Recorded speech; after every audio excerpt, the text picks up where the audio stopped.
tres cartujas que hay en Aragón han vivido historias totalmente diferentes. ¿Quieren conocerlas? Los cartujos querían vivir aislados del exterior. Vaya maravilla. Una auténtica pasada, no tiene otra palabra. No puedes mirar a otra cosa aquí que al techo. Y dicen que estos muros de la Cartuja de las Fuentes tienen un fantasma. ¿Qué sería una cartuja monasterio sin un fantasma? Yo tengo la esperanza de encontrarme algún día. O sea que ahora mismo estamos donde estuvo Goya. Aquí estuvo él durante ese periodo de tiempo pintando estos murales por encargo del prior de la Cartuja. ¿Cómo es vivir en una casa que antiguamente era la celda de un monje? Lo descubrimos en la Cartuja Baja. Al hablar de celda de monje me esperaba una habitación pequeña, pero esto es inmenso. Pues sí, es verdad, pero fíjate, yo lo recuerdo cuando se hizo la obra y demás, que había por debajo del suelo y tal, había unas pequeñas celditas y lo demás estaba todo, vamos, deshecho. Esto eran las celdas de los monjes. Sí, aquí es donde dormían y muchos recuerdos, muchos. Se siente uno un poco orgulloso, ¿no?, de poder vivir en un entorno como este. ¿Quieren conocer cómo es el día a día de los miembros de la comunidad religiosa que residen actualmente en la Cartuja Aula Dei? Que aquí hemos hecho un centro de formación internacional. Hasta 120 personas, ¿no?, podéis alojar aquí. Sí, incluso más con los niños. En esta Cartuja vivís solamente en la comunidad, no tenéis ningún empleado, vosotros mismos os cocináis, hacéis las labores de jardinería y todo. Eso. Por allá está la cocina, por allá son los despachos y al fondo está la lavandería. Son cosas de la vida cotidiana de una familia, somos una gran familia, entonces hay que hacerse cargo de todo.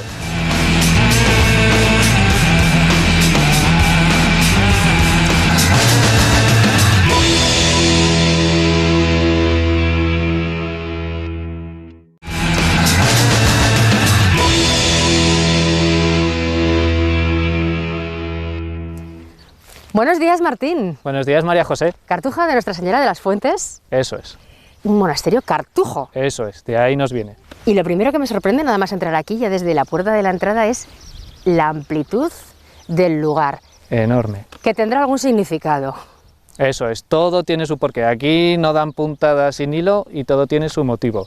Son 4,5 hectáreas y pues tenían el espacio tan sumamente amplio para vivir cada uno aislado dentro de la comunidad. Es una orden contemplativa. Precisamente, es una orden contemplativa que se dedican al aislamiento personal, al diálogo con Dios, en silencio. Aquí en este entorno vemos este edificio, por ejemplo, ¿qué era cada cosa? El edificio de obediencias, que lo tenemos aquí mismo, porque residían aquí precisamente sirvientes y los legos, los hermanos, los monjes de menor categoría que sustentaban el monasterio con su trabajo, los que obedecían. La primera cartuja surge en Francia, a través de Bruno de Colonia. Él se retira y funda la primera cartuja cerca de Grenoble, sur de Francia. Nos hubiera sorprendido que delante de la iglesia, pues la visión sería interrumpida por unos hornos donde podrían cocer materiales para la construcción del monasterio e incluso sacaban los yesos de aquí mismo. ¿Y aquel otro edificio que hay allí que tiene una campana? Eso es precisamente la casa del prior, máximo representante espiritual, pero también material. Es decir, lo controlaba todo. Y bueno, es curioso que en el siglo XX se utilizó como una residencia de verano para la familia propietaria, porque durante todo el siglo XX esto fue propiedad privada. Vaya maravilla. Una auténtica pasada, no tiene otra palabra. No puedes mirar a otra cosa aquí que al techo. Es el movimiento natural de la gente, estirar bien el cuello. Porque además es alta. Vamos, aquí la gente sale como el quiropráctico. Hay que decir que el pintor es... Fray Manuel Balleu. Es espectacular. Vamos, un auténtico artista con una capacidad brutal. Y estamos ante, digamos, el conjunto pictórico más grande de todo Aragón. Sí, si contamos los metros cuadrados de superficie pintada, que superan los 2000, es el conjunto de pintura mural más grande de Aragón. Lo que pasa que, pues bueno, nos ha llegado en un estado más comprometido, eso sí que es verdad. ¿Esta puerta es original, Martín? Completamente original. Tenemos aquí la cobertura de latón, que tiene su simbología, son 6 estrellas y una central, una simbología de los cartujos. ¿Y qué significa? San Bruno de Colonia, seguido por otros 6 compañeros que fundaron en Grenoble la primera de las cartujas. ¿La iglesia era solamente de uso para los monjes?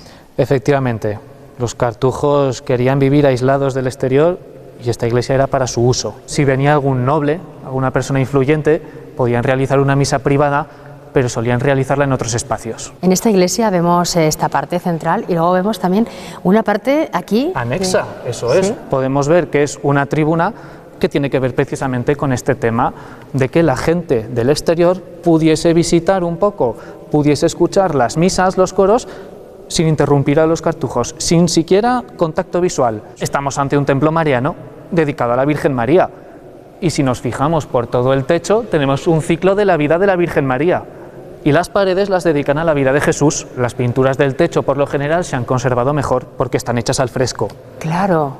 Las de la pared no, las de la pared están pintadas sobre una base de estuco. Ah, y por eso se han ahuecado, ¿verdad? Eso es, con el agua y el salitre estas pinturas de la pared sufren más. ¿Cuánto tiempo estuvo Valleu pintando aquí, en el monasterio? Pues fíjate, Fray Manuel Valleu entra con 20 añitos nada más, en 1760, y durante 49 años, a excepción de los trabajos que hizo fuera, se dedicó a pintar todo este monasterio. Incluso la cúpula que tenemos encima, puede que 49 años nos suene a mucho tiempo, pero imagínate el ritmo, la pintó en nada más y nada menos que 15 días. ¿En 15 días? Es decir, una capacidad de trabajo brutal. Semejante superficie y con los medios que hubiera, claro. Claro. ¿Y estas baldosas, Martín, tan coloridas? Son precisamente de un balneario que se hizo aquí en 1877. ¿También? También balneario. Aquí en este sitio, cuando no ha tenido un uso, ha tenido otro. Aquí tenían el negocio montado completamente. Pero entonces ya no estaban los cartujos. Ya no estaban los cartujos. Esto era una finca privada de la familia Romeo y esto era un balneario. O sea, esto era una de las capillas. Eso es. Convertida en balneario, entiendo entonces que había unas bañeras. Eso es. Tienes que imaginar que aquí teníamos unas bañeras y aquí, como ves, ventanas. Estos son ventanas para ventilar la humedad, no son sagrarios. Ya. ¿Y cómo traían aquí el agua? Imaginamos que manualmente, con cubos, fría, tal cual salía del manantial. ¿Y dónde se alojaban? Se alojaban en otras estancias, precisamente en las celdas de los monjes. Imagínate darte un baño relajante mientras estás disfrutando de todas las pinturas de Fray Manuel. Como lo oyes, te bañas mientras ves la pintura. ¿Cuántos monjes llegaron a vivir en el monasterio? Pues realmente no muchos, para lo grande que es. Se cuenta que en el momento que más, unos 15 o así. ¿Cómo era el día a día de cada monje? Pues bueno, en general dependía de si eras padre o si eras hermano, pero hay algo común en todos: aislamiento, soledad y cada uno a sus tareas. Los padres en sus celdas y los hermanos sobre todo en tareas de mantenimiento, de labranza, de ganadería. Una vez a la semana hacían un coro juntos, una misa juntos. También podían reunirse y hablar y comer juntos una vez a la semana, por ejemplo, pero todo marcado siempre por la austeridad y, aparte de eso, la soledad. La alimentación de los cartujos era, vamos, muy austera, una vez más. Incluso tenían que recurrir, para tener proteínas en su dieta, a alimentos como las ranas y las tortugas, porque tenían prohibidas las carnes. ¿Ya? Una vez al mes, a pan y agua. Aquí está el gran claustro. ¿Cómo nos lo tenemos que imaginar? Un espacio también diáfano para estos 15 cartujos que podía haber, que hacían aquí. Tenemos que imaginarlo limpio y en el centro incluso un cementerio. Se enterraban con la capucha, boca abajo, se cavaba el hoyo, tierra encima y ya está, sin ataúd de ningún tipo. Incluso se reciclaban los huecos donde se enterraban. Existe también un libro de actas del monasterio. Eso es. Un libro de actas que se ha adquirido recientemente por parte de la Diputación de Huesca, que básicamente es un diario de a bordo. ¿Y qué es lo que se cuenta allí? Pues de todo. Fíjate, si ingresa un hermano nuevo, por ejemplo, si fallece alguno, si se hace cierta celebración, si viene tal noble y le tenemos que hacer una misa. Ahí se reflejaba todo lo que pasaba en la comunidad, dentro de la comunidad. Eso es. Nosotros hemos visto, yo creo que una pequeña parte de lo que es el monasterio, y aún hemos visto más de lo que se puede ver en visita guiada, ¿verdad? Sí, en visita guiada. Siempre tenemos ese pequeño privilegio. Sí, bueno, la tele es lo que tiene, pero bueno, en visita guiada vemos un poquito menos, pero vamos, es 1 hora y media que se pasa volando y muy aconsejable. Estábamos en 150, 160 visitantes por fin de semana, que es cuando abrimos el monasterio, Y ahora pues estamos en torno a las 30-40 visitas en 2 días, que es sábados, domingos, y con pases de 11 y 12 y media. Claro, porque ahora hay como más precaución la gente, Ahora, ¿no? A la hora de... pues al final tenemos que seguir las medidas de protección que tan acostumbrados estamos día a día, y bueno, pues hay un poquito más de miedo a salir de nuestras casas, pero bueno, poco a poco vamos viendo que la gente que viene, pues hacemos de la visita que sea segura, claro. Por distancias y amplitud tenemos mucho en este recinto, entonces bueno, sí. También un poco pues animar a que siga viniendo gente y sigan empapándose de toda la cultura. Martín, ¿y cuándo se fue el último cartujo de aquí, del monasterio? Pues fíjate, los últimos menos de 11 cartujos que quedaban aquí se van del monasterio en 1836, cuando se hace efectivo el decreto desamortizador de Mendizábal, como en tantos y tantos sitios que todos conocemos.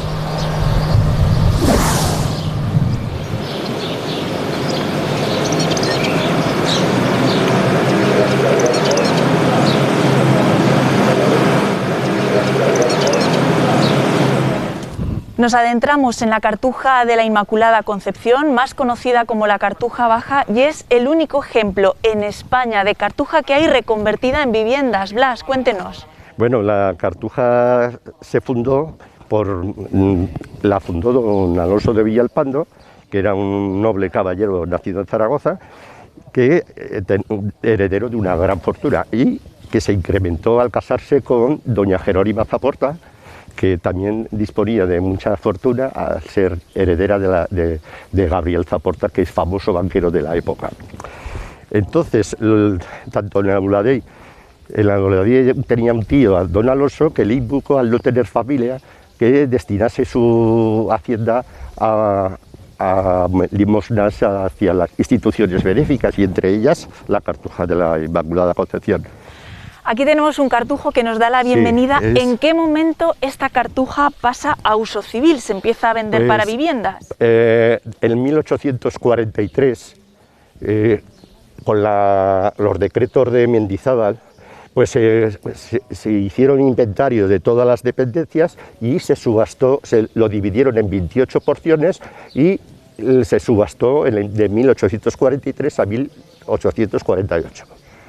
Blas, y entramos a la joya de la Cartuja, la iglesia, que impresiona muchísimo al entrar, sobre todo por sus pinturas. Pues porque se compone de nave única y apoyada en pilastras de fuste estriado con capitel corintio.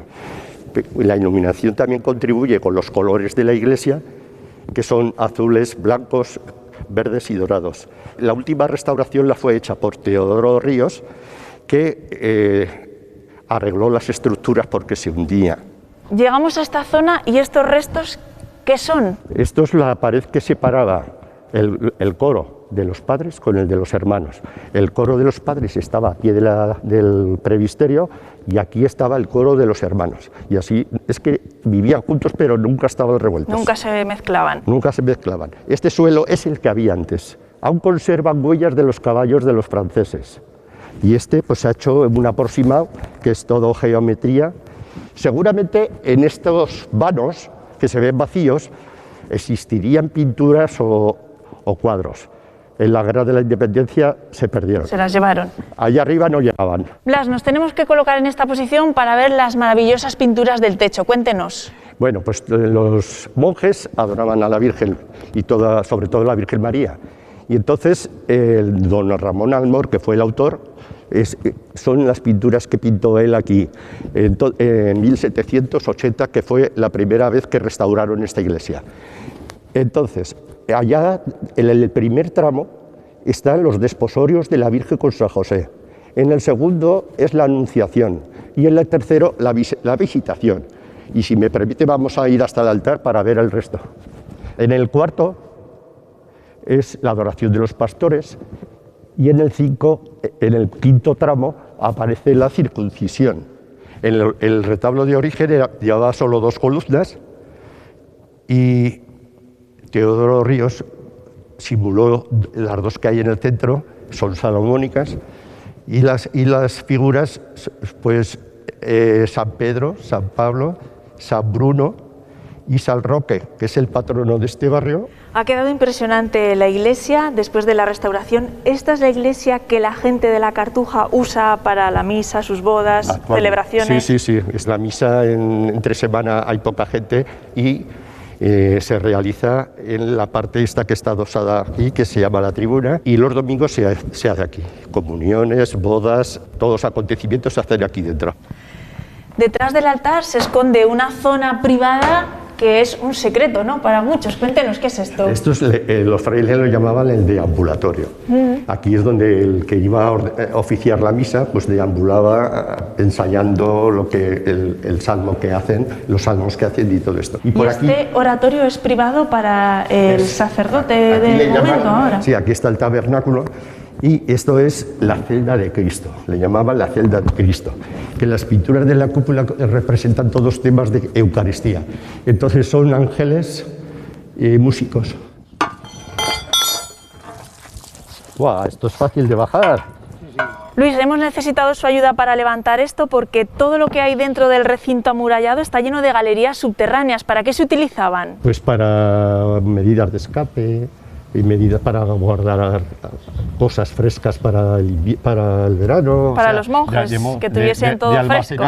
De almacenaje, y de hecho aquí hay una galería pequeña que llega a una alacena hecha de obra. ¿Y esto se ha descubierto más o menos recientemente? Pues hace un año. Hace un año que empezaron a trabajar aquí los arqueólogos y sacaron todo a mano, todo el derrumbe y lo que ven. Este es el antiguo claustro, era inmenso, ahora es un parque y es una pena porque es una de las partes que más ha destruido el hombre, ¿no? Sí, aquí es donde la mano del hombre es donde más se ha destruido, tanto como por todos los acontecimientos que ha habido, sobre todo en la Guerra de la Independencia, que aquí se alojaron 6 años, comandante de los franceses, Bourgogne Fonton, y estuvo aquí 6 años, de 1808 a 1814. ¿Qué proyecto hay planteado en un futuro en este parque antiguo claustro? Pues en los presupuestos participativos del 2017 se aprobó con una gran mayoría también una obra que va a ir ahí, como digamos un kiosco de la música. Y en aquel lado se van a ocupar espacios para hacer yoga. Pedro, buenos días. Hola, es uno de los 37 afortunados que vive en una celda, pero vemos que muy transformada. Pues sí.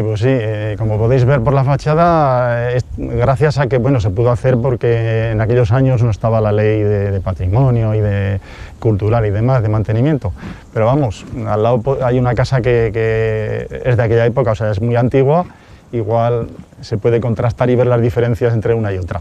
Se ven allí los arcos, ¿no? Eso, se ven los arcos, el material que utilizaban entonces y demás. Al hablar de celda de monje me esperaba una habitación pequeña, pero esto es inmenso. Pues sí, es verdad, pero fíjate, yo lo recuerdo cuando se hizo la obra y demás, que había por debajo del suelo y tal, había unas pequeñas celditas que luego todo aquello, claro, estaban bastante mal, y aquello pues de ladrillo este macizo, y luego todo aquello pues claro, se rellenó. Visitamos la celda del prior, que es la más grande, la más privilegiada, y alcalde, está reconvertida en restaurante. La celda del prior en estos momentos tiene 2 propiedades, una es la que vemos, el restaurante, y otra es propiedad del Ayuntamiento de Zaragoza, un edificio municipal.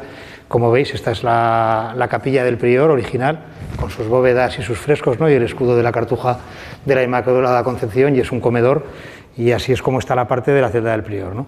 La otra parte, que es la propiedad, la que os he dicho que es propiedad municipal, tenemos 2 proyectos muy interesantes. Uno es un futuro centro de mayores, en el cual ya se ha hecho el primer proyecto de iniciación, de eliminación de tabiques estructurales, ¿no?, para que ahora en poco tiempo, ¿no?, pues se pueda acondicionar como centro de mayores. Y luego tenemos otro proyecto paralelo en el propio edificio como albergue de peregrinos, ya que por aquí pasa el Camino de Santiago y consideramos que puede ser un potencial importante de cara a impulsar el conjunto histórico-artístico.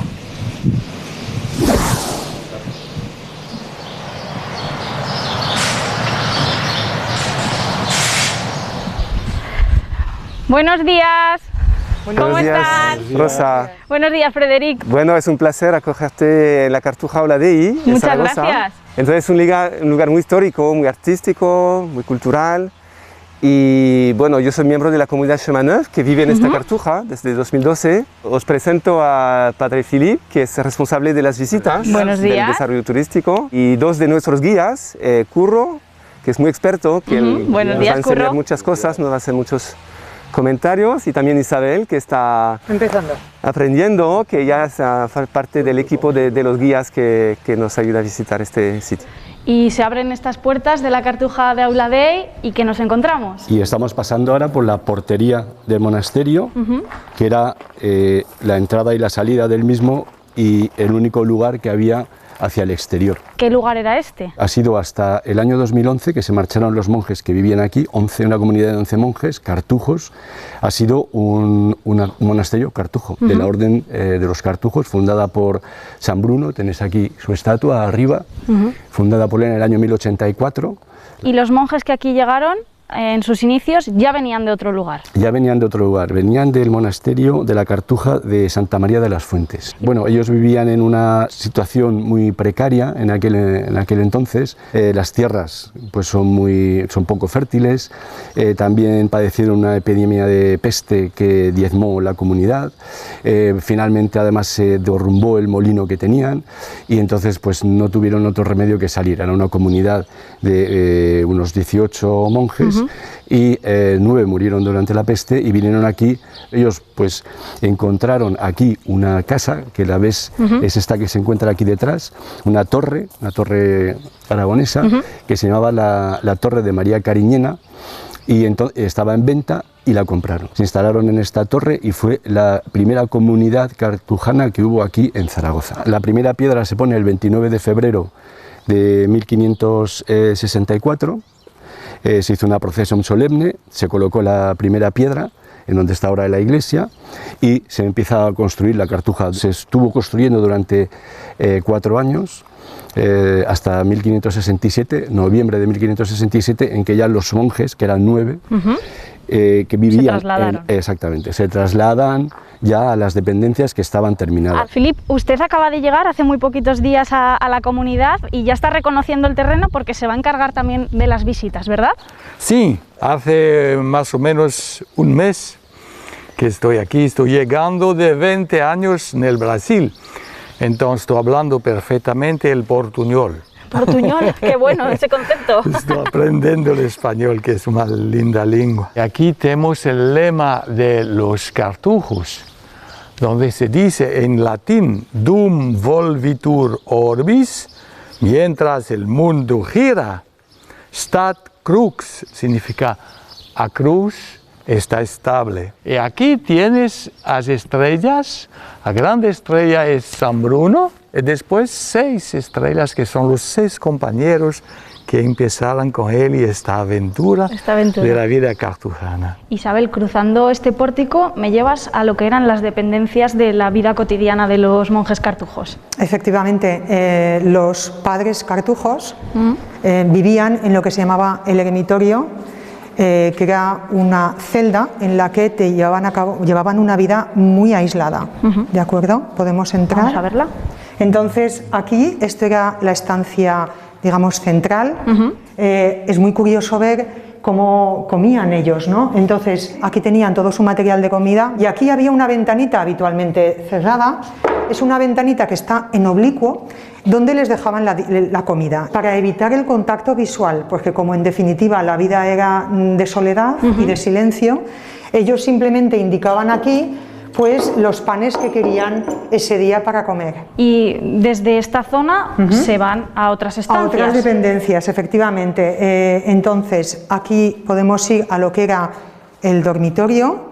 Era una zona en la que dormían, en la que tenían la zona para orar, ¿de acuerdo?, que está orientada al altar. Era la única estancia que tenía algo de calefacción con esta estufa, porque aquí siempre estaban quietos, dormían, oraban o bien estudiaban. Y para una persona esto era un lugar bastante amplio. Sí, era una celda amplia, pero hay que tener en cuenta que los monjes, una vez que entraban aquí, su vida se iba a desarrollar siempre aquí. Se despiertan todos los días a las 12 de la noche y están en la iglesia rezando hasta las 3 de la mañana, porque su objetivo era rezar por el mundo y esas horas es cuando todo el mundo duerme y nadie reza. Uno de los últimos cartujos que había aquí nos contó que cuando volvían de la iglesia a las 3 de la mañana hacía tanto frío que antes de meterse en la cama, porque evidentemente estaban helados, corrían por este pasillo para entrar en calor. Ellos también tenían una labor artesanal, manual. ¿Qué tareas eran, más o menos? Pues de todo tipo, carpintería, marroquinería, ves, esto parecía pues como una máquina de coser, es decir, que cada uno tenía su habilidad que ponía al servicio de la comunidad. Curro, ¿y esta era otra de las zonas de la vida cotidiana de los monjes cartujos? Sí, este era el claustrillo donde ellos celebraban aquí su misa diaria, personal, en estas capillas que ves, un total de 17 capillas. La historia también ha pasado por dentro de estos muros, no siempre ha sido tranquila, ¿verdad? Exactamente, durante casi los 500 años de vida de esta gran cartuja, pues por sus muros han pasado muchos acontecimientos, ha estado prácticamente siempre habitado, pero en el año 1835, con la desamortización de Mendizábal, tuvieron los monjes que salir del monasterio. Se dedicó a otra cosa, ¿no? Sí, fue una fábrica de telas. No volvió a estar habitado hasta principios del siglo pasado, que vienen los monjes, los cartujos franceses. Y se quedan ya hasta hace muy poquito. Y se quedan hasta finales, hasta diciembre del año 2011. Es una comunidad de 11 monjes. Como habéis visto, esto tiene unas dimensiones espectaculares, es muy complicado de mantener y entonces se tomó la decisión de que estos monjes que quedaban, estos 11 monjes, se trasladasen a otra cartuja, la cartuja de Portacelli, que está en Valencia, muy bonita también, y en febrero del año siguiente viene una nueva comunidad, la comunidad de Xumanez. Otra de las estancias importantes, ¿verdad, Curro? Sí, aquí estamos en la sala capitular, como dice el nombre, era donde se leía el capítulo. También pues, se celebraban acontecimientos importantes para la cartuja, como puede ser la entrada de novicios. Se discutían asuntos importantes para la vida comunitaria y para la cartuja. Y ahora la vemos así dispuesta porque Frederic también se sigue usando en esas visitas ahora actuales. Sí, ese dentro del circuito de la visita es el lugar que hemos dedicado un poco a presentar nuestra comunidad de Xumanez. Y eso es parte de la historia también de este lugar, que la historia continúa. Sí.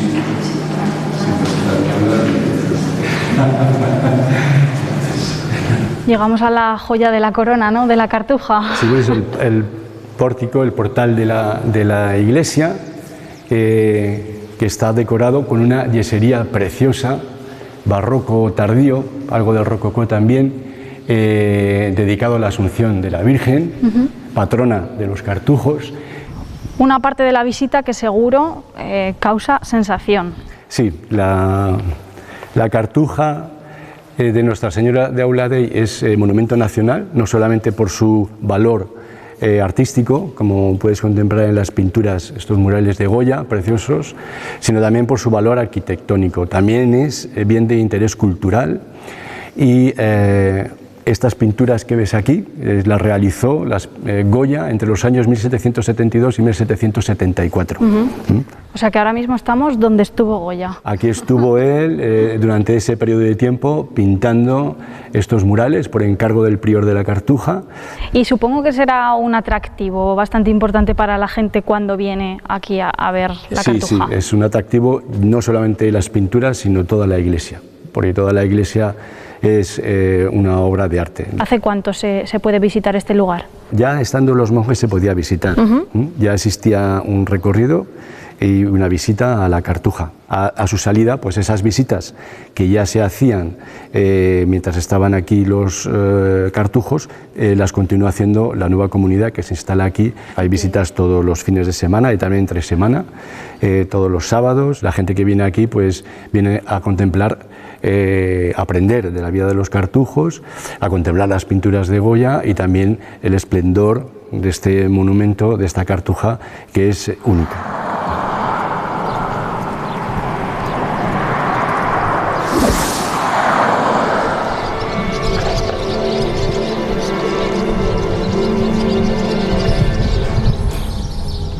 Después de conocer el origen y la historia de la Cartuja de Monegros, queremos saber qué misterio se esconde.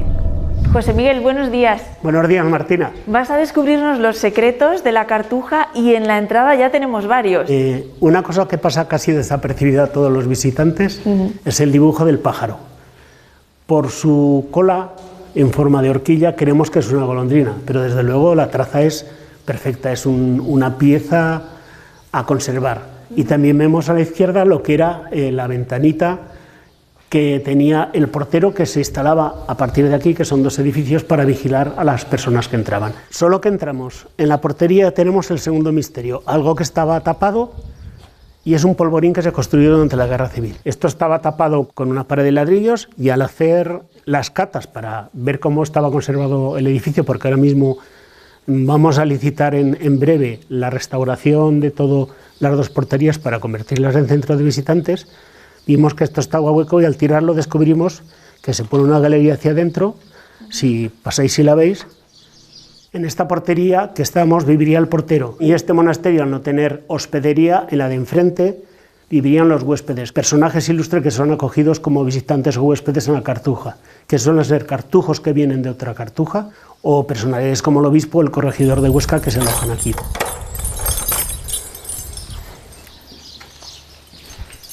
Este es el espacio de las alcobas tal y como se concibe en la construcción tradicional aragonesa.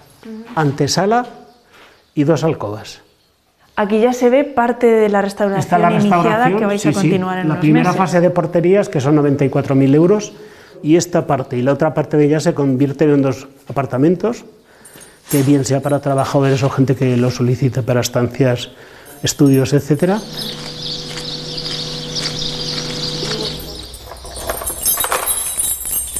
Mira, aquí estamos en la zona que separaba los 2 coros. El coro de los hermanos, que son aquellos cartujos que no tienen la orden sacerdotal, y el coro de los padres, que son los cartujos que tienen la orden sacerdotal. Y en esa parte de arriba, que tenemos la obra de Valleu, que se llama El descendimiento de Cristo, hasta hace poquito no nos habíamos dado cuenta que en su parte inferior derecha está la firma de Valleu. Esos 3 palos que hay ahí arriba y que tienen un agujero en el medio. Me he quedado muchos ratos contemplando y digo, ¿qué será? ¿Qué será? Y repasando la documentación, el día que inauguran esta iglesia, en 1777, se bendice y se dice que está la obra acabada a falta de algunos pequeños detalles, cómo mudar el reloj. Y eso me hace pensar, asociándolo a algunos padres o hermanos que eran relojeros. Cuando me metí por la torre me doy cuenta que detrás de esos 3 palos y el agujero hay una plataforma que es el cuarto del reloj. Y no solamente hubo un reloj, sino que hubo 2. Hay 2 pisos de reloj y por eso hablan de mudar el reloj, de cambiarlo de sitio y renovarlo. ¿Y se ve esa parte por detrás? ¿La podemos ver? Sí, sí. Aquí está lo que te decía. Este es el cuarto del reloj que se muda cuando se funda la iglesia, y si miramos hacia arriba, otro piso que era el reloj primitivo. Y desde aquí casi podemos tocar las pinturas de Valleu, ¿no? Pues sí, Martina, verás qué chulada. Ves las pechinas perfectamente desde aquí, las escenas de la vida de la Virgen, todo el corredor, que se puede seguir toda la nave por encima de este pasadizo que está encima del arquitrabe, y detalles de las pinturas que desde abajo evidentemente no se aprecian. Vaya vistas hay desde aquí, vemos el canal y todos los campos que vemos alrededor cercanos, ¿eran de los cartujos? Sí, eran de los cartujos, eran de su propiedad y se desamortizaron o se vendieron a particulares con todo el edificio de la Cartuja. Tenemos aquí mismo está el cimborrio del crucero, estamos en el campanario, tenemos el sur, el norte por donde hemos entrado las porterías, el este por donde sale el sol y el poniente. Como curiosidades de esta torre citaría, no sabíamos la fecha exacta de su terminación, y cuando se restauró el cimborrio, el asiento de la veleta tiene una madera de roble que está fechada en 1761. Entramos en el claustrillo. Aquí cada cartujo tenía su capilla, pero durante la Guerra Civil primero estuvieron alojados republicanos, después nacionales, y quedan evidencias de ello. Muchas. Una de las cosas que siempre me ha gustado mucho es la presentación de mi amigo Fulgencio, el carabinero. ¿Cuál es la curiosidad? Aparte de que dice, este es un carabinero que se llamó Fulgencio, es que se autorretrata con máximo detalle en el uniforme de carabinero. En los primeros días de agosto del 37 llegó a Tardienta un convoy cargado de tropas republicanas, entre las que estaba una compañía entera de carabineros. Los carabineros son como la policía armada ahora, perfectamente uniformados y perfectamente documentados. Vamos a pasar a una de las capillas que tiene una distribución estándar. Tras una entrada tenemos unas distintas representaciones que son la advocación de la capilla, un altar, que es donde se oficiaba, un armario, que es donde estaban los objetos litúrgicos y la ropa litúrgica, y después una pequeña pila que servía para lavatorio de manos. En el sitio más recóndito está la capilla de San Bruno, ¿no? Este es el espíritu del claustrillo, porque la capilla de San Bruno es la que se dedica al patrón de los cartujos, pero es que además dentro está San Bruno representado como tal, y está el retrato de Fray Manuel Valleu. El artista está aquí. Sí, sí. En una zona aquí muy está oscura. Que se pinta con su ayudante, y la tenemos justo encima de la entrada de la capilla. En esta puerta tenemos representadas todas las armas, excepto la Marina, del Ejército Nacional, y posiblemente todas las que estuvieron aquí. La llave del priorato, que es esta. Y dicen que estos muros de la Cartuja de las Fuentes tienen un fantasma. ¿Qué sería una cartuja monasterio sin un fantasma? Yo tengo la esperanza de encontrarme algún día. Pasas muchas horas aquí solo. Paso muchas horas aquí solo observando, pero oye, nunca se me ha parecido. Entramos en la celda prioral. Aquí es donde casi siempre se reunía el capítulo del monasterio. El capítulo es el órgano que gobierna. Está representado por el prior, el vicario y todos los otros monjes. Posiblemente en esta zona, que está completamente remodelada en los años 60, estarían las habitaciones del prior. No lo sabemos, porque fue completamente demolida. Y esta zona transformada en cocina, como podremos ver. Esta zona no es visitable. Ahora no, todavía no es visitable, por tanto casi es primicia. Es un privilegio estar aquí. Y donde subiremos todavía más. Por aquí te metes a las falsas, todo lo que es la planta bajo cubierta. Ahora llegaremos a lo que está encima de lo que era cocina o capilla del prior. Se reaprovechó este espacio para prisión o cárcel de los milicianos republicanos. Y cuando recorremos las paredes podemos hacer una verdadera historia de quienes estuvieron aquí. Está todo lleno de presos, está todo lleno de grafitis. Aquí vivió y padeció Antonio Quirante. Que Dios lo acoja en su bienaventurada bondad. Aquí leemos perfectamente el rótulo, sala de prisión, y encima está la firma de Eusebio Martínez. No sé las condiciones en las que estaban, yo creo que solo estarían como medio prisioneros, porque ni hay servicios, ni hay comedor, ni hay nada. Lo que no sé cómo no se escapaban, porque esto está muy cerca del balcón, está a una altura, hombre, son 2 pisos. Muy bien, pues José Miguel, muchísimas gracias por descubrirnos los misterios de la Cartuja. Muy bien, a ver si de bajada nos encontramos al fantasma. Yo espero que no.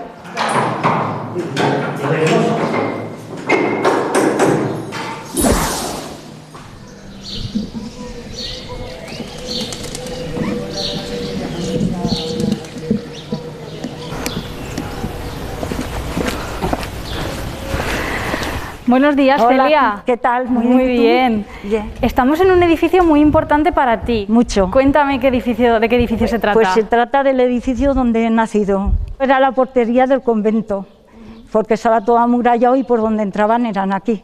¿Era la única salida y entrada? La única salida y entrada, y donde he estado toda mi vida. Bueno, estuve desde que nací, hemos tenido vínculo hasta que vendimos al ayuntamiento, o sea que ha estado siempre pegada a nosotros. Y vivíamos 3 familias. Yo cuando paso a comprar me quedo un rato aquí y pienso en lo mío, porque he sido la persona más feliz del mundo entero aquí. ¿Fuisteis, Celia, una de las primeras familias que vivió aquí o la primera? Yo creo que la primera, por lo que dice decía el hermano de mi padre, que dice que los antepasados nuestros eran del Bajo Aragón y eran personas que se dedicaban con los carros a vender por los pueblos y venían a venderles a los frailes aquí. Según se llamaba el familiar Francisco, y era una buena persona, y dice que hizo tanta amistad con los frailes que le propusieron que se quedara de portero con ellos.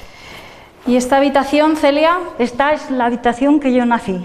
Aquí teníamos la cama, esto estaba partido, otro, como les llamaban antes, Partí todos esos pequeños, aquí nací yo. José María, buenos días. ¿Qué tal? Aquí estamos con Celia reviviendo y recordando, pues sí, que nos dice que era su habitación, pero esto ahora se va a convertir en otra cosa, en este edificio. Sí, este edificio tenemos dos proyectos muy interesantes que esperamos que se puedan materializar en breve, en poco tiempo. Uno es hacer un centro de interpretación de la vida cartujana y luego, por otro lado, este es un despacho que pretendemos que sea la futura fundación que queremos constituir para preservar, mantener e impulsar el conjunto histórico-artístico. Mira, viene Adolfo, que también es de la cartujana. Hola, Celia. Tiene vínculo con lo de la portería. Hola Adolfo, ¿qué tal? ¿Qué tal? Encantada de conocerte. Vale. ¿Y qué vínculo es ese? Es que mi abuelo y mi abuela vivieron también aquí. ¿Y qué usos ha tenido este sitio, aparte de ser vivienda? Aquí venían de allá abajo de Albalate o de esos pueblos a vender a los frailes en tiempos. Yo lo que he conocido que aquí era la única salida de la Cartuja. Aquí pasaban los ganados, los tractores, los carros. Oye, Adolfo, vamos a seguir viendo la Cartuja, Celia. Vale. Un placer, muchas gracias. Venga, hasta luego. Hasta luego, Celia, adiós.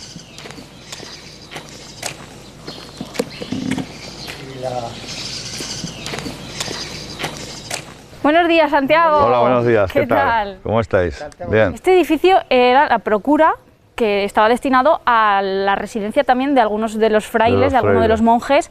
¿Y en qué se convirtió después, cuando ya los frailes se fueron? Pues ya todos los colonos que iban viniendo por aquí pues iban comprando las casas o alquilando eso, y aquí pues desde que salieron los frailes han estado viviendo aquí 8 familias, ahora actualmente son 9. Y tú fuiste una de ellas, ¿no? Sí, yo nací aquí. ¿Y cómo ha sido vivir en un edificio así? Pues claro, era al principio un poco, porque las viviendas no estaban actualizadas. Entonces aquí, por ejemplo, pues teníamos una cocina, una despensa, el dormitorio de mis padres y luego una sala tremenda que dormíamos allí mi hermano y yo. Actualmente pues está pues como un piso. Porque ¿cómo está dividido el edificio? ¿Se puede entrar? ¿Podemos entrar a verlo? Perfectamente. Pues aquí era donde jugábamos con los de críos y tal, y esta es la primera vivienda. Por ahí se entraba al pasillo, el acceso a unos locales que hay, a unos huertos que había detrás, y por aquí era el acceso a los graneros y esto a las viviendas.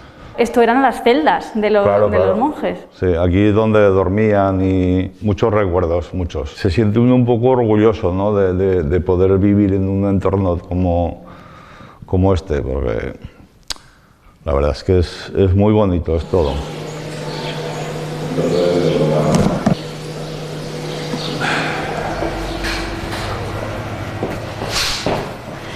Hola Carlos, Hola, buenos ¿qué días. tal? Bien. Estamos en un horno en la Cartuja que es muy especial, porque es de los años de los cartujos. La bóveda, lo que es la bóveda del horno, es la de los monjes cartujos, la del horno que tenían los cartujos. Luego estuvo mi abuelo trabajando hasta que se jubiló en él, y luego ya mi padre fue el que compró la casa y ya reformó el horno más moderno para poder trabajar. Si echamos la vista atrás, aquí veríamos a los monjes, a los frailes trabajando. Sí, claro. Mucha gente de la que viene de Zaragoza entra y dice, ¿y aquí estaban los cartujos? Y dice, pues es que estaban aquí. Se ha modernizado porque, claro, hay fotos antiguas de cuando lo llevaba mi abuelo que, claro, que cambia del blanco al negro. Pero, claro, eran otros tiempos. Oye, y esta bóveda entonces está como estaba. Sí, está un poco restaurada, pero lo que es la bóveda del horno es la de los cartujos. Todos los años tenemos que ir cambiando los asisos que se desgastan, pero lo que es la bóveda no se ha tocado. Hola Delfín, buenos días. Hola, buenos días. Me esperas a las puertas de otro de los edificios que se conserva de la antigua Cartuja. ¿De cuál se trata? Esto es refectorio y era, digamos, donde comían los frailes. Y precisamente aquí viví yo en 2 etapas diferentes de mi vida. Tenía, digamos, vivienda en planta baja, una primera planta y una segunda. Y en la última eran los graneros de los vecinos que vivían. Y esto ahora no son viviendas, porque hemos visto otros edificios que sí que lo siguen siendo, como la Procura, pero ¿este ahora qué es? Esto es ahora un sitio donde, digamos, los habitantes de la Cartuja venimos a ver actos culturales de todo tipo. ¿Podrías imaginar ahora o decirnos dónde estaba más o menos, dónde estaba tu casa? Sí, estaba, digamos, entre de lo que es el escenario ahora, por donde están más o menos ahora estas primeras cortinas, ¿sí? Más o menos estaba ubicado por ahí. te vienen muchos recuerdos, pero nunca te puedes imaginar que donde tú has crecido vaya a ser un sitio tan significativo en el barrio y tan bonito como ha quedado. ¿Y hay algo que se conserve tal cual estaba? Pues tal cual está, de la parte de arriba nada. Lo que se conserva, digamos, lo que es la parte del sótano. ¿Y eso se puede ver? Pues vamos a ver. Ah, pues venga.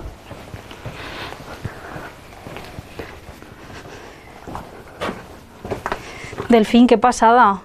¿Y esto eran almacenes del convento? Se hicieron, digamos, por su temperatura para guardar alimentos. Pero llegó la guerra de la independencia y se empleó por otros menesteres, que fueron para encarcelar a gente aquí. De hecho, las rejas que conserva alguno de los huecos, digamos que son las época. Originales.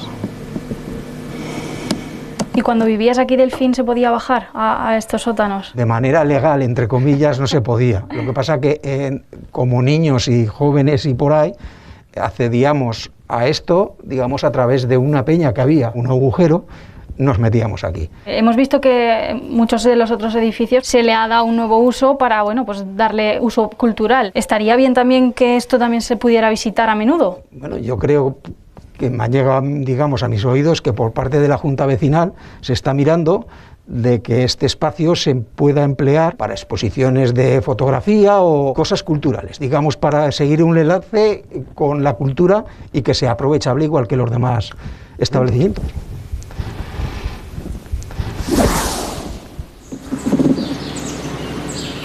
Buenos días, Frederic. Buenos días, Ana. ¿Cómo estás? Desde 2012 vivís aquí vuestra comunidad en La Cartuja. Sí. Cuéntanos quiénes sois. Mira, somos la comunidad Chemin Neuf. Es un nombre francés, pero es una comunidad muy internacional. De hecho, nació en Francia en 1973, así que vamos a cumplir 50 años de vida. Y ahora Dios nos ha permitido estar en muchísimos países del mundo, en 4 continentes. Hemos venido aquí porque los monjes en 2012 nos han realmente ofrecido este lugar que es muy grande y hemos aceptado porque fíjate que aquí hemos hecho un centro de formación internacional. Hasta 120 personas, ¿no? Podéis alojar aquí. Sí, incluso más con los niños. Es que en realidad hay 3 tipos de personas que viven aquí. Están los miembros de la comunidad, que somos entre 15 y 20 personas, y eso sí que es una particularidad que los mismos miembros pueden ser sacerdotes, hermanas consagradas o familias. Pero luego, como es un centro de formación internacional, vienen cada año para un ciclo de mínimo 3 meses. Entonces 3 meses significa gente que viene a vivir aquí, que no solamente clases, dejan su trabajo, dejan su casa. Y la tercera parte son servidores voluntarios, una cantidad de gente. Y eso por eso que ese lugar donde vivían antes monjes en el silencio total, hoy es un lugar de mucha vida, de mucha alegría y es un placer un lujo poder vivir aquí. ¿Y esta, la de La Cartuja, a qué está destinada? Entonces en esta parte son habitaciones sencillas. Abajo viven las hermanas consagradas y también las chicas que vienen o de voluntarias o para la formación. Y arriba son hombres o también los matrimonios jubilados que vienen sin hijos, tienen habitación doble para su matrimonio. En esta Cartuja vivís solamente en la comunidad, no tenéis ningún empleado, vosotros mismos os cocináis, hacéis las labores de jardinería y todo. Eso. Por allá está la cocina, por allá son los despachos y al fondo está la lavandería. Son cosas de la vida cotidiana de una familia, somos una gran familia, entonces hay que hacerse cargo de todo. La jardinería también, y por supuesto hablaremos de la restauración, de las miles o pequeñas obras de restauración. ¿Y qué es lo que te enamoró de esta Cartuja? Y realmente me siento muy impactado por todo lo que estoy sintiendo y viviendo aquí. Realmente este lugar es impregnado de la presencia de siglos de oración, de búsqueda de Dios. El silencio no es mucho un valor hoy. El pueblo tiene miedo del silencio. ¿Y cuáles son los pilares de un poco de vuestra comunidad? Un grupo de oración, segundo pilar, la espiritualidad jesuita, y la tercera es una inmensa sed de la unidad. Quien habla de amor, habla de unidad. Cuéntanos un poco cómo es vuestro día a día, para hacernos un poco una idea. Bueno, el desayuno se toma en familia. Bueno, los célibes consagrados siempre desayunan y cenan juntos, pero las familias desayunan y cenan en familia. Y la comida, bueno, entre semana los niños en el comedor del cole y luego aquí comidas compartidas. Los fines de semana suele haber un partido de fútbol muy familiar, los papás con los hijos, y luego los fines de semana son bastante libres. También tenéis una biblioteca, ¿no?, que ahora mismo está en obras. La biblioteca es preciosa, lamentablemente no es parte del circuito turístico, pero sí que es un lugar central para nosotros porque es donde se dan las clases. Porque esta formación que hablamos, teológica, bíblica y espiritual, y la biblioteca es el lugar donde se dan las clases, y entonces hay traducción en distintos idiomas porque claro, vienen de todo el mundo. Vuestra comunidad es muy abierta. Cuéntanos qué tipo de modalidades hay para vivir aquí en la Cartuja, vivir aquí, vivir fuera. Hay miembros de la comunidad que convivimos aquí, pero también en la misma comunidad, el mismo compromiso. Hay otras personas que viven en su piso, tienen su trabajo, su vida cotidiana, y que sin embargo son miembros de la comunidad. Muy buenos días. Hola. Carlos, Lidia y familia. Hola. ¿Vivís aquí en la Cartuja o vivís en Zaragoza? Contadnos un poco qué tipo de vida lleváis. Bueno, pues nosotros vivimos en Zaragoza y estamos en camino con la comunidad. Entonces venimos a retiros, a fines de semana, también a vacaciones, y la verdad es que estamos muy contentos con todo lo que se vive aquí. Las celdas antiguas de los monjes las han restaurado. Estamos, por ejemplo, ahora mismo en una de las celdas. Sí, además es que es muy bonito pensar, algo tan antiguo, ¿no?, que pueda estar tan adaptado para una familia. Esa conexión sí que es verdad que cuando llegamos la primera vez decíamos una celda, pues una habitación. ¿Y qué va? Es que es una casa con jardín. La verdad que es un lugar, aparte de todo lo espiritual, ¿no?, que se siente, es un lugar muy adaptado a una familia. ¿Y qué tipo de lugar es este para los niños? Sí, pues mira, para nuestros hijos, todas las veces que hemos venido, pues ellos han tenido, además de su espacio que tiene un lugar adaptado, zona de juegos, pues también es lo que viven, ¿no?, que viven con otros niños, que juegan, bueno, Juan, lo que quieres comer, porque aquí se come muy bien también. Vemos que todos los miembros de la comunidad vestís de blanco y de beige y con esta cruz. ¿Es debido a algo especial? Bueno, solemos vestirnos, no es un hábito religioso, pero sí nos da un poco de unidad entre nosotros. Y un poco el sentido es que el beige marrón es como simboliza la tierra y el blanco el cielo, así que es como unir con esta vida fraternal el cielo y la tierra. Y la cruz es la cruz que llevan todos los miembros comprometidos en la comunidad, que viven en casa de la comunidad o en su propio piso. Es un signo de compromiso. Es una cruz que viene de África, que está de ébano. ¡Bien! ¡Hola, pobrecita esta mamá aquí! Durante el curso, las familias que vienen de otras partes del mundo, pues aquí tienen un servicio de guardería de 0 a 3 años. Pero los niños a partir de 3 pues tienen que escolarizarse pues en los pueblos de la zona. Se llenará el colegio, ¿no?, en estas épocas. De repente una afluencia tremenda y durante ese curso de gente de hasta pues 30 nacionalidades puede llegar a ver aquí durante un curso. Y cuéntanos cómo conocisteis esta comunidad. Bueno, pues a raíz de una invitación para una semana de verano, pues así vinimos, ¿no? Era una oferta para estar en familia, tiempo con el Señor, tiempo para los niños, y así fue. Y no solo en una semana de verano, sino que durante el año también hacen fines de semana dedicados solo para eso, para la pareja. Y eso es lo que nos atrajo aquí realmente. Y también es muy curioso porque, bueno, al vivir en comunidad, por ejemplo, tus 3 hijos, igual hay momentos que los pueden llegar a cuidar otros matrimonios, Claro. Es una vida en comunidad. Ese es el plus. Es increíble que esta Cartuja os pertenezca. ¿Qué significa para vosotros tener este privilegio? Sí, es verdad que es increíble. Los monjes realmente han querido entregar totalmente la propiedad del monasterio a nuestra comunidad y es un gran signo de confianza, y ahora eso significa que podemos estar para mucho, reinvirtiendo mucho, restaurando, y es un gran regalo. Aunque hayan pasado muchos años, seguís teniendo un poco la misma búsqueda de espiritualidad, tanto los cartujos como vosotros. Gracias por cuidar este bien de interés cultural para todos los aragoneses, y muchísimas gracias. Hasta luego. Gracias.